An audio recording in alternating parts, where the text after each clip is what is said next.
सच्ची घटना सुनाऊं। राजस्थान से एक सेठ ने सुना कि हमारे मंदिर से संत जा रहे हैं जगन्नाथ जी।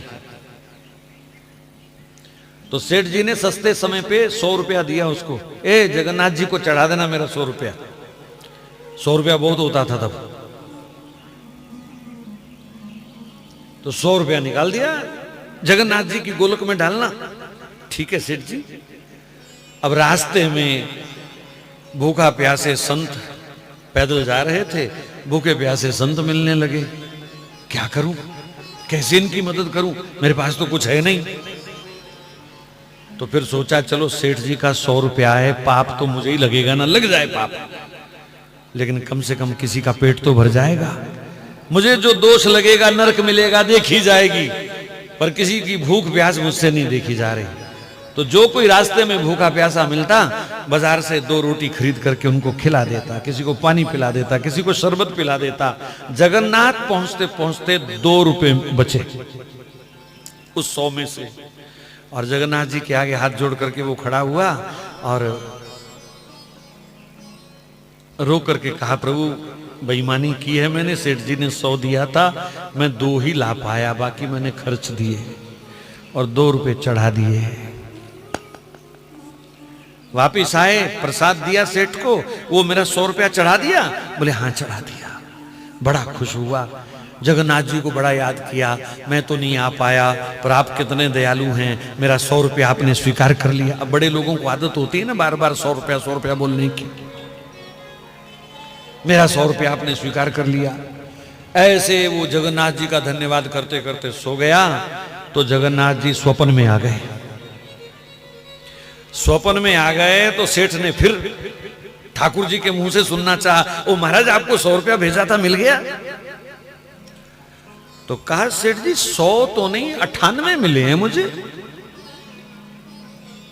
अरे बड़ा बेईमान है वो महात्मा, 2 रुपए खा गया। मेरे को तो कह रहा था मैं 100 रुपया चढ़ाया आया। ये बेवकूफ आदमी, बेईमान आदमी, संत वेश में भी धोखा करता है। ठहर जाए, इसकी खबर लूंगा सुबह। सुबह उठते ही उसने नौकर भेजा और महात्मा को बुला लिया। ए बेईमान कहीं के, तेरे को 100 रुपया दिया था, शर्म नहीं आई तुझे? 2 रुपए बेईमानी कर गया तू।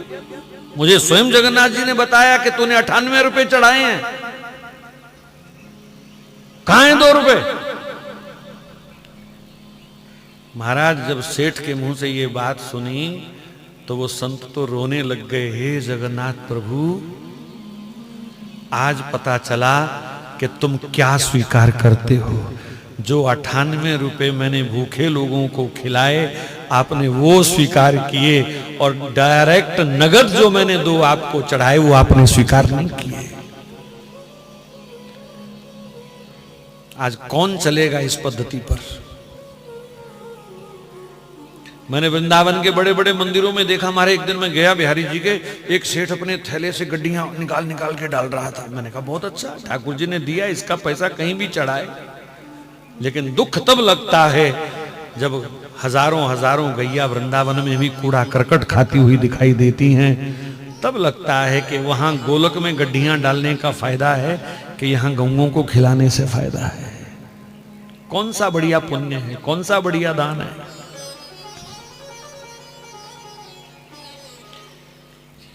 तो मैं कभी नहीं कहूंगा कि आप मंदिरों में नोट ना चढ़ाएं, पर अगर किसी जरूरतमंद को जरूरत है तो उनके मुख में देना ही ठाकुर जी स्वीकार करते हैं, ना कि ठाकुर जी की गोलक भरने में ठाकुर जी खुश होते हैं।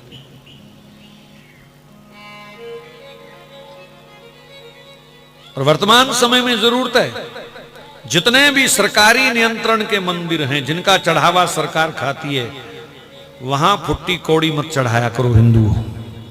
आपको कसम दे के कह रहा हूं, तिरुपति बालाजी में करोड़ों रुपए चढ़ते थे, आज भी चढ़ रहे हैं।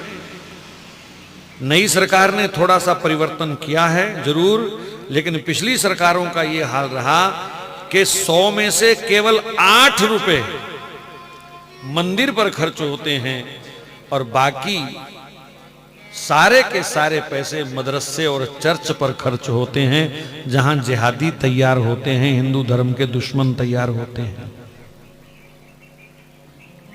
ये हालत है।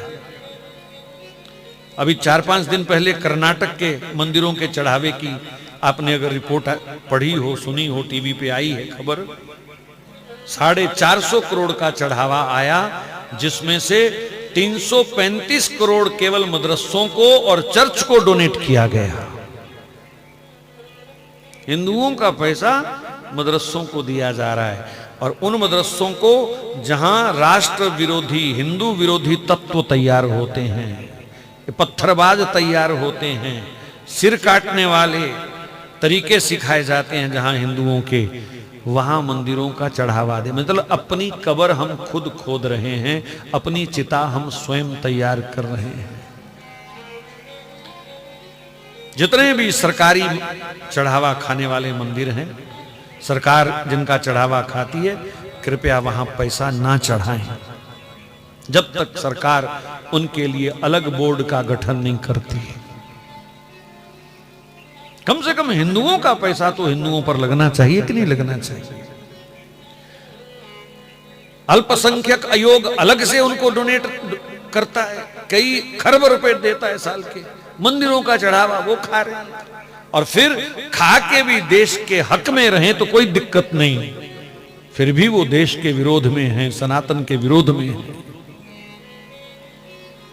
हनुमान चालीसा पढ़ो तो वो पत्थर फेंकते हैं, रामायण पढ़ो तो वो हमारे ऊपर पत्थर मारते हैं, शोभा यात्रा निकालो तो पत्थर खाओ साथ में, और पलते भी हमारे पैसे से।